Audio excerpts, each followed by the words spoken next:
अमरावती महानगरपालिकेच्या निवडणुकीसाठी भाजपने प्रसिद्ध केलेल्या जाहीरनाम्यावर काँग्रेस नेत्या यशोमती ठाकूर यांनी जोरदार टीका केली आहे. भाजपचा जाहीरनामा पाहून आश्चर्य वाटल्याचे सांगत त्यामध्ये दोन्ही उड्डाणपुलांचा उल्लेखच नसल्याचे त्यांनी म्हटले.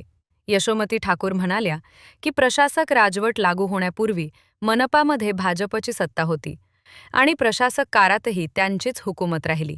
मुख्यमंत्र्यांना नागपूर दिसते, मात्र अमरावती दिसत नाही, अशी खंत त्यांनी व्यक्त केली. अमरावती ही सीसीटीव्ही नसलेली पहिली महानगरपालिका असल्याचा आरोप करत भाजपचा जाहीरनामा व्यावसायिकांच्या हिताचा असल्याचे त्यांनी सांगितले. एकेकाळी राज्यात 4थ्या क्रमांकावर असलेले अमरावती शहर आज 14व्या क्रमांकावर गेले असल्याची टीकाही त्यांनी केली. सत्तेतील लोक एकमेकांशी भांडण्यात व्यस्त असून विकासाशी त्यांना काही देणं घेणं नाही, असे म्हणत अमरावतीला विकास करणारी स्वच्छ व सक्षम नेतृत्वाची गरज असल्याचे त्या म्हणाल्या. त्यामुळे अमरावतीसाठी काँग्रेसशिवाय पर्याय नसल्याचा दावा यशोमती ठाकूर यांनी केला. मला आश्चर्य वाटलं त्यांचा जाहीरनामा बघून. त्या जाहीरनाम्यामध्ये दोन्ही उड्डाणपुलांचा उल्लेख नाही आहे. रेल्वे स्टेशन अमरावतीचं सुरक्षित राहणार आहे की नाही राहणार आहे याचा उल्लेख नाही आहे. हे लोक मागच्या 8 वर्षापासून हीच मंडळी सत्तेत आहे. जरी निवडणुका आत्ता लागल्या असतील, मागच्या काळामध्ये जे प्रशासन होतं ते ह्यांच्याच मुख्यमंत्र्यांच्याच नेतृत्वामध्ये हे चालत होतं. मुख्यमंत्र्यांना नागपूर दिसतं पण अमरावती दिसत नाही, याची खंत नक्कीच आम्हाला आहे.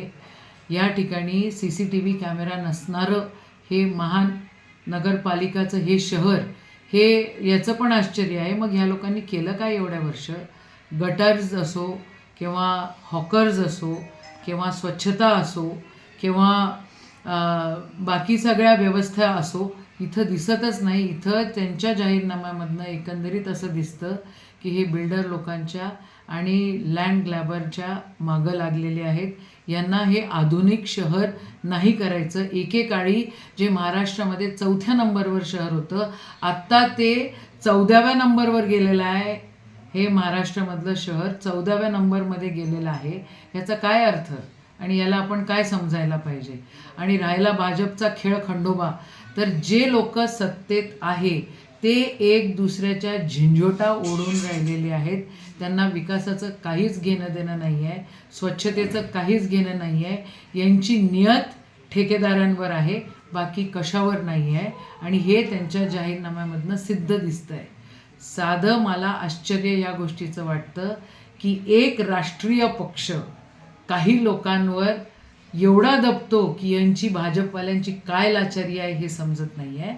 या सगळ्या गोष्टींचा निषेध आहे आणि या सगळ्या गोष्टींचं आश्चर्य आहे. अमरावतीला विकास करणारी मंडळी तिथं पाहिजे, स्वच्छ लोक या ठिकाणी पाहिजे आणि स्वच्छ पाहिजे असतील तर आमच्याशिवाय तिथे पर्याय नाही आहे. ही पण वस्तुस्थिती.